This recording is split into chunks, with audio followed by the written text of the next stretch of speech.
Halfway around the world, a whole different story. The ripples of Cohen's testimony are distracting from a historic and potentially consequential meeting in Vietnam. In just a few hours, President Trump and his North Korean counterpart will begin formal negotiations in Hanoi.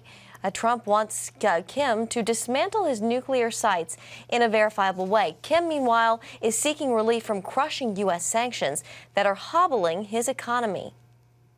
The summit kicked off with handshakes and smiles. It's an honor to be with Chairman Kim. I thought the first summit was a great success, and I think this one hopefully will be equal or greater than the first. Followed by dinner. Our relationship is a very special relationship. All of it leading up to negotiations between the two countries with a long history of hostilities.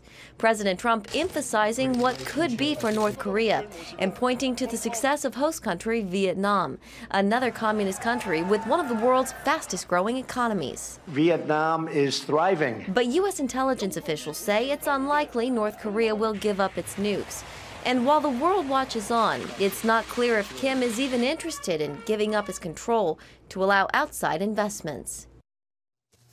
And President Trump has said there's no rush to see North Korea completely denuclearized. He is willing to let the process play out as long as North Korea continues to hold off on nuclear and missile testing. Well, for more on the president's second historic summit with the North Korean leader, we now turn to Guy Taylor, the Washington Times chief foreign correspondent. Guy, thanks for being with us. Thank you. Sure. Well, what's the latest there in Hanoi?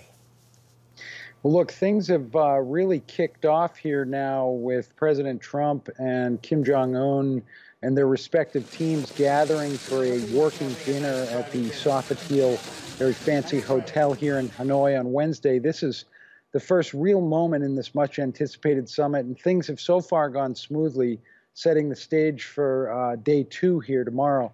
Importantly, President Trump, in a public statement when he first met with Kim Jong-un today, the president really softened his tone. He stayed as unspecific as possible, and he did not utter the words nuclear or weapons when in Kim Jong-un's presence.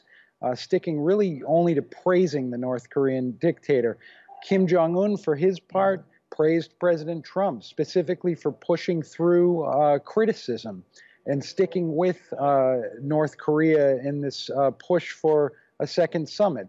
At the same time, Kim Jong-un really specifically called for patience. He said, you know, this process is going to require a lot of patience, and if you stick with me, I'll do my best to make it happen. Kim Jong-un also did not mention nuclear weapons or denuclearization, but he seemed to be alluding to that because everybody knows that's the American goal here. Well, given the softened tone from President Trump and the talk of peace and patience from North Korean leader Kim Jong-un, do you suspect or anticipate anything concrete coming from these talks? Well, it depends what you mean by concrete. Okay, so the most likely big outcome at this point looks like a peace declaration between the two sides. This is going to draw critics who say it's a slippery slope toward the eventual removal of U.S. troops from South Korea. At the same time, it will be praised as a pretty big development because it could lead to a formal peace treaty between North and South Korea.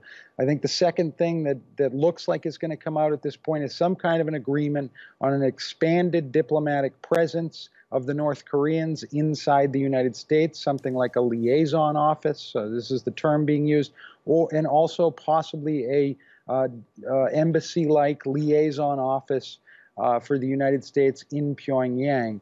The third thing that's very likely is that North Korea will agree to turn over more remains of U.S. soldiers who died in the Korean War more than a half century ago. But when it comes to the specific issue of North Korea's nuclear weapons, I think it's going to be a big surprise if we see anything very specific or concrete on the nuclear issue over the next 2 days. We'll have to wait and see about that. But what about a formal end to the Korean War, at least setting the stage to formally ending the war?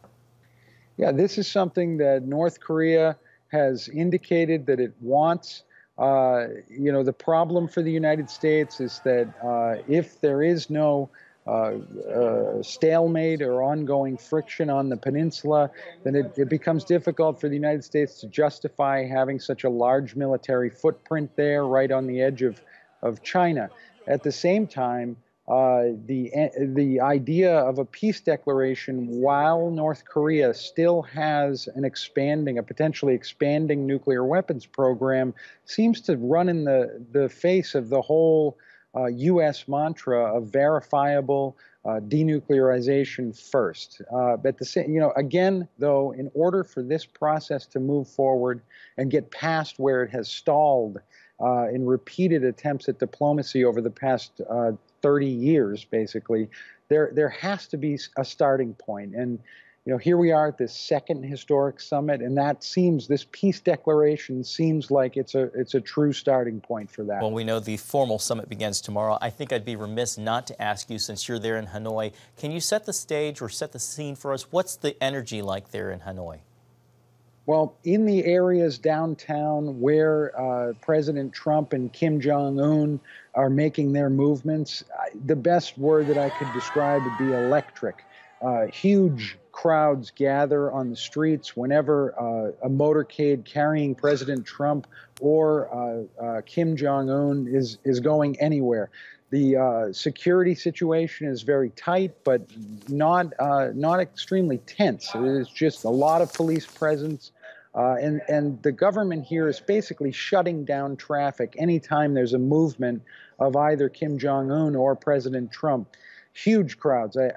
President Trump mentioned that in a tweet at some point today, that the crowds here are so big, and he wasn't lying. Throngs, thousands of people gathering outside the Sofitel Hotel this evening to try to get a glimpse of really two men that are the most talked about in the world at this point. Guy Taylor with Washington Times, we appreciate your insight and your reporting. Thanks so much for having me.